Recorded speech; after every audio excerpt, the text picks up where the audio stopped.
Sa ngalan ng Ama, ng Anak at ng Espiritu Santo. Amen.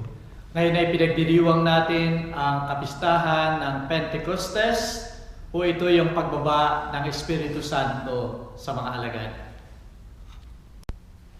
Sumayin niyo ang Panginoon. At sumayin. Ang pagbasa sa Banal na Ebanghelyo ayon kay Juan. Luwalhati sa iyo, Panginoon. Kinagabihan ng araw ding iyon, unang araw ng Sanlinggo. Samantalang nakapinid ang mga pintuan sa kinaroroonan ng mga alagad dahil sa takot sa mga Hudyo. Si Jesus ay dumating, napagitna sa kanila at nagsabi, "Sumainyo ang kapayapaan." Pagkasabi nito, ipinakita sa kanila ang kanyang mga kamay at ang kanyang tagiliran. Tagalang ang mga alagad na makita nila ang Panginoon.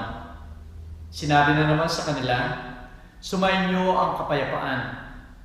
Kung paanong sinugo ako ng Ama, gayon din naman sinusugo ko kayo." Pagkatapos hiningahan sila na ang wika, "Tanggapin ninyo ang Espiritu Santo. Ang mga kasalanan na inyong patawarin ay pinatatawad, at ang mga kasalanan na inyong panatilihin ay mananatili."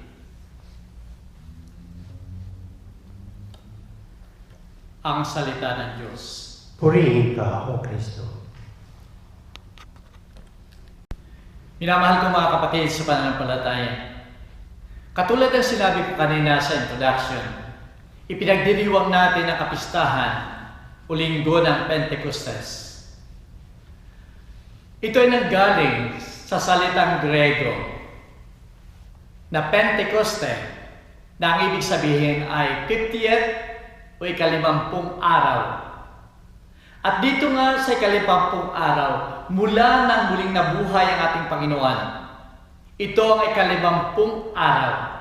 At dito nga naganap ang pagpapadala ng Espiritu Santo sa mga alagad. At ito ang ipinagdiriwang natin, ang kapistahan ng Pentecostes.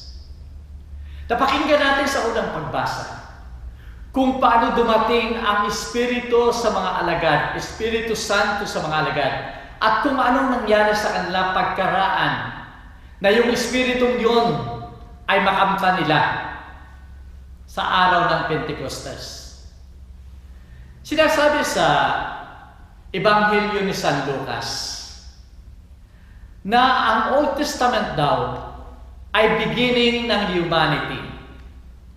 Ito ay yung pagsimula ng buhay.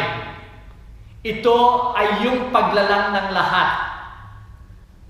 At ito yung panahon ng Diyos Ama, sapagkat siya ang lumalang ng lahat. Sa New Testament, ito yung panahon ng salvation of humanity.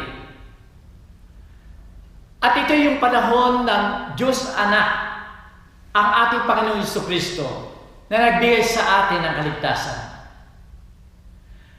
At pagkaraan ng aral ng ating Panginoon, pangangaral niya sa New Testament, ang sumunod na panahon ay yung panahon ng sanctifying o kaya ay yung holiness.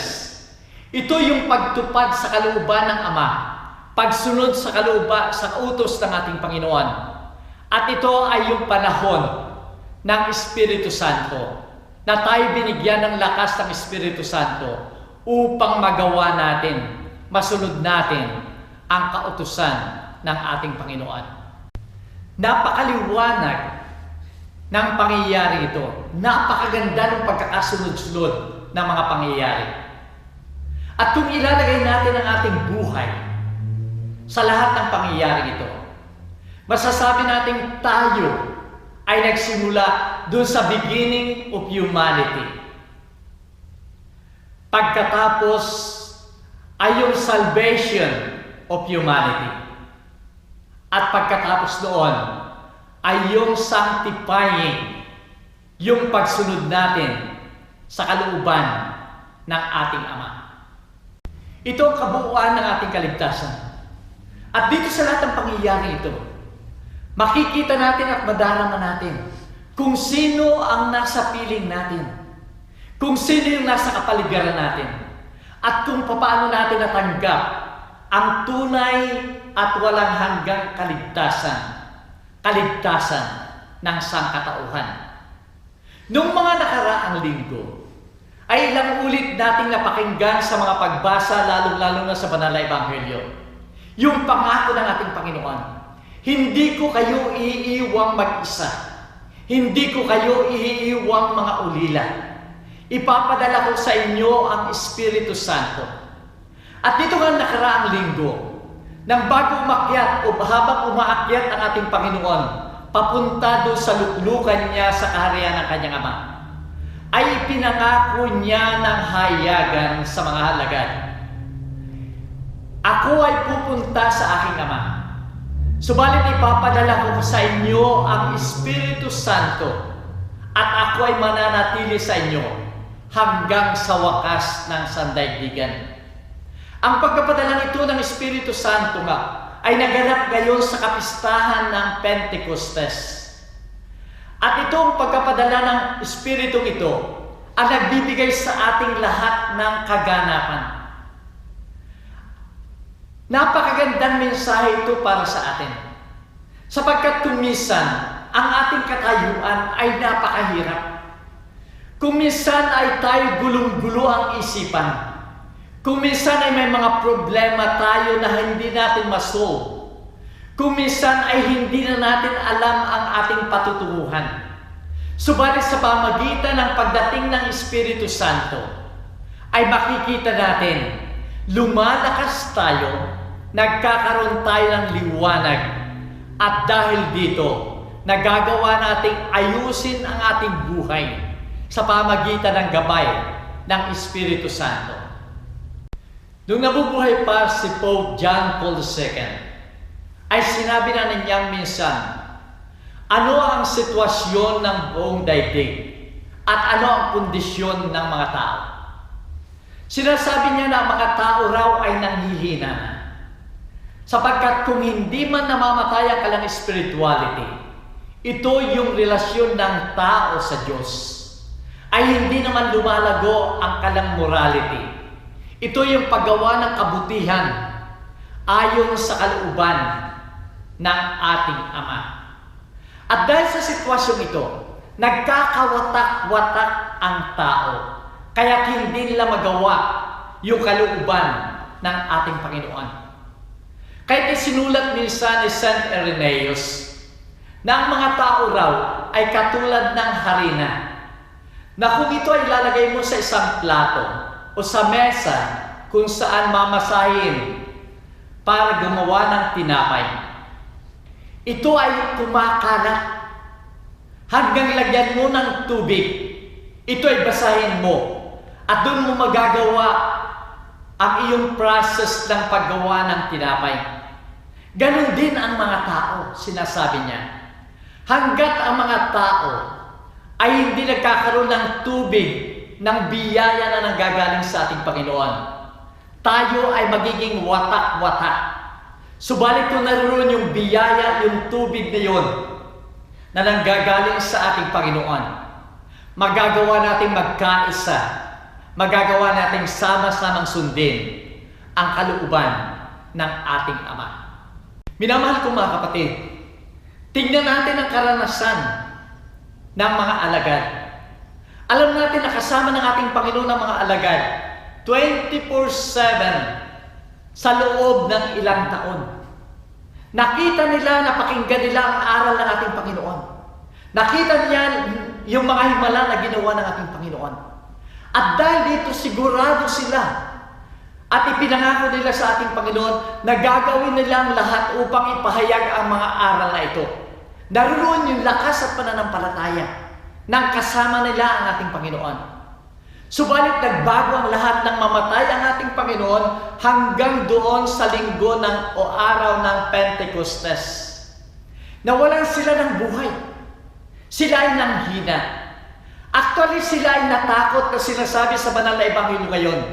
Sila ay natakot sa mga Hudyo at nagtatago na lamang sila sa isang silid. Wala na silang pagkakaisa sapagkat yung iba sa kanila, dahil sa takot, ay umalis na bumalik sa kanilang sariling lugar. Walang pagkakaisa kaya't hindi na magawang ipahayag ang aral ng ating Panginoon. Subalit anong nangyari pagkatapos ng Pentecostes? Nang matanggap nilang muli yung Espiritu ng ating Panginoon, nagkaroon sila ng buhay, nagkaroon sila ng lakas, at nagkaroon muli sila ng pagsama-sama.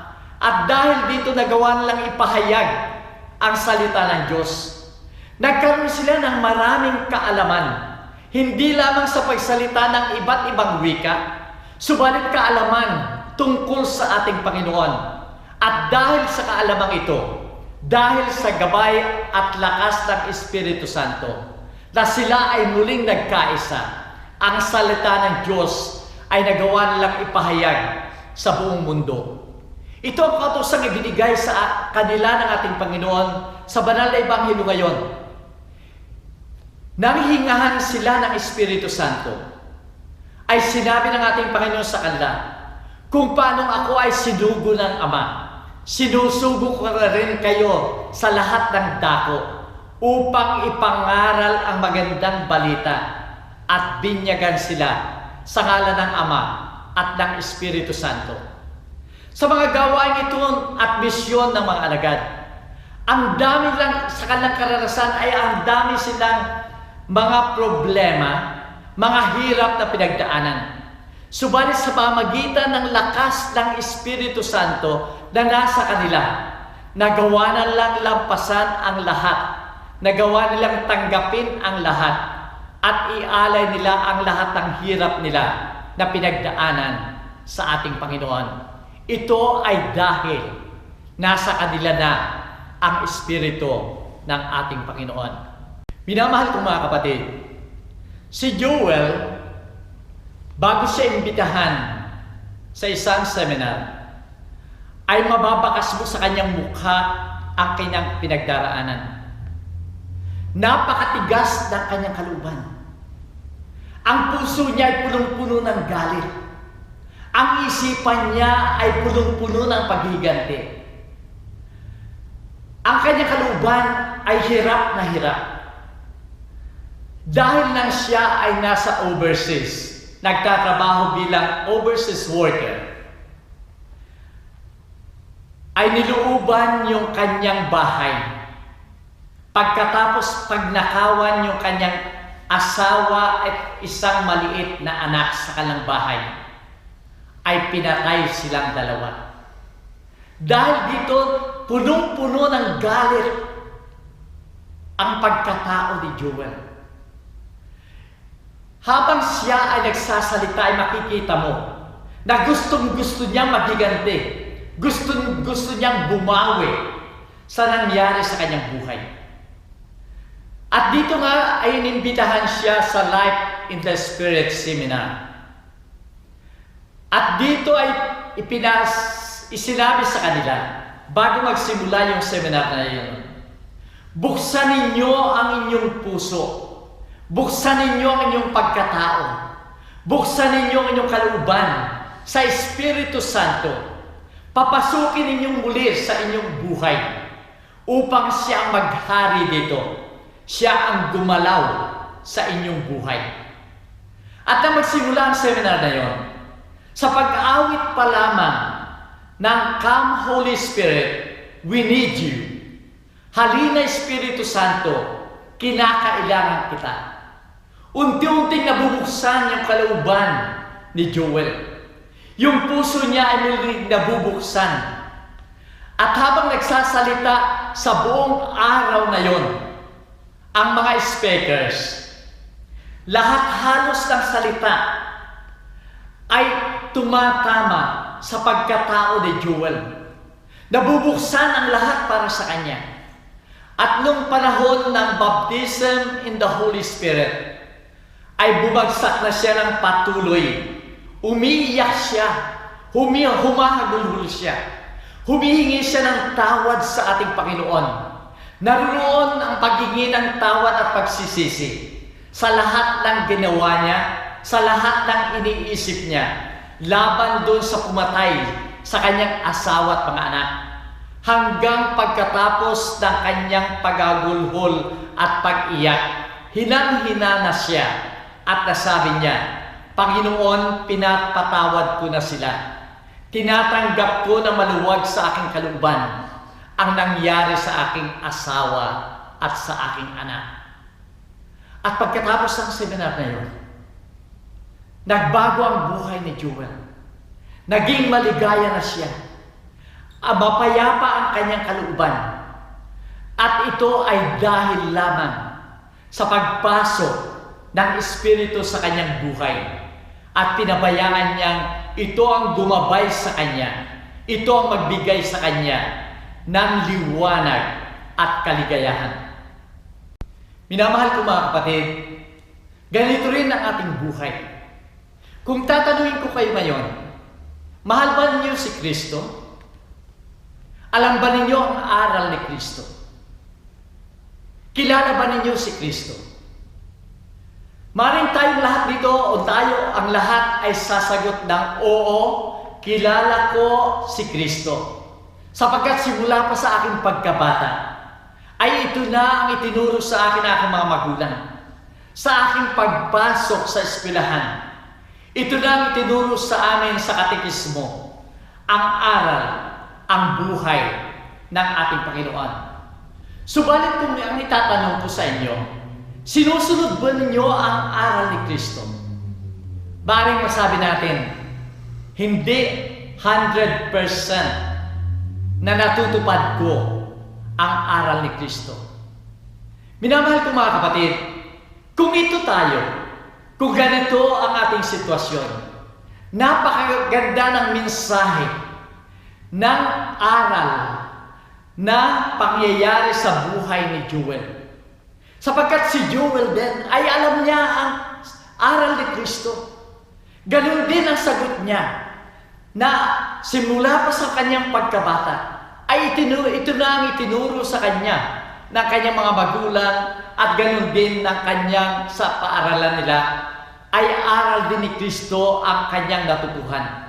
Subalit pagdating ng mga pagsubok sa buhay, katulad ng pagsubok sa buhay ni Joel, ay napakahirap tanggapin, napakahirap sundin ang aral ng ating Panginoon.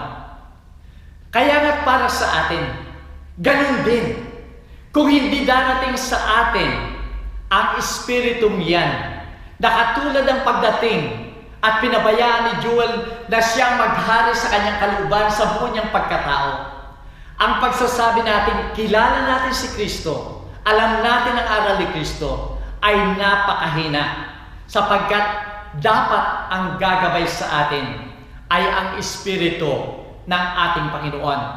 Kaya nga sinasabi sa ikalawang pagbasa ngayon ni San Pablo sa mga taga-Korento, hindi mo na masasabi na si Jesus ay Panginoon kung hindi ka ginagabayan ng Espiritu Santo. Kaya't minamahal kong mga kapatid, sa bawat suliranin natin, personally, sa suliranin ng buong mundo, ang dapat na kailangan natin ay ang gabay at lakas ng Espiritu Santo. Sapagkat kung tatanungin natin ang lahat ng tao, kung sila ba ay naglilingkod sa Diyos, ang sasabihin ng bawat isa, ako'y naglilingkod sa Diyos, ako'y naglilingkod sa aking kapwa. At kung tatanungin natin ang lahat ng reliyon sa buong mundo, ang sasabihin nila, ako ay sumasamba sa isang Diyos na may likha ng lahat ng bagay. At ako ay nagmamahal sa aking kapwa.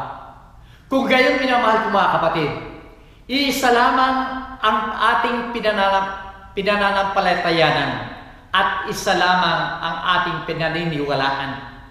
Subalit bakit hindi tayo nagkaroon ng pagkakasundo? Bakit hindi nagkakaisa ang lahat ng tao? Bakit hindi nagtutulungan ang lahat ng tao? Bakit napakahirap sundin ang aral ni Kristo? Ito ay sapagkat hindi natin o hindi pinagagalaw o hindi pinaghahari ng karamihan sa ating mga tao ang Espiritu Santo na dapat siya ang maging gabay, siya ang maging lakas ng bawat isa upang makamta natin ang tunay na kapayapaan na at sundin ang kalooban ng ating Ama. Minamahal ko mga kapatid, sana sa pagdiriwang natin ngayon ng Linggo ng Pentecostes, katulad ng sinasabi sa Salmo, "Come Holy Spirit, baguhin mo ang anyo ng lupa." Sana masabi natin, "Come Holy Spirit, halina Espiritu Santo, baguhin mo ako, baguhin mo kaming lahat ng tao, baguhin mo ang buong mundo, upang sa ganon, magkaroon ng kapayapaan, magkaroon ng pagmamahalan, at magkaroon ng pagkakaisa ng lahat ng tao." Para ho dito sa Sydney ay meron akong announcement pagkatapos ng blessing. Sumayin niyo ang Panginoon. At sumainyo rin. Minamahal ko mga kapatid, kailangan lamang natin ang Espiritu Santo upang ang lahat ng bagay sa ating buhay ay mabigyan niya ng lakas, ligaya, at ganun din ng gabay.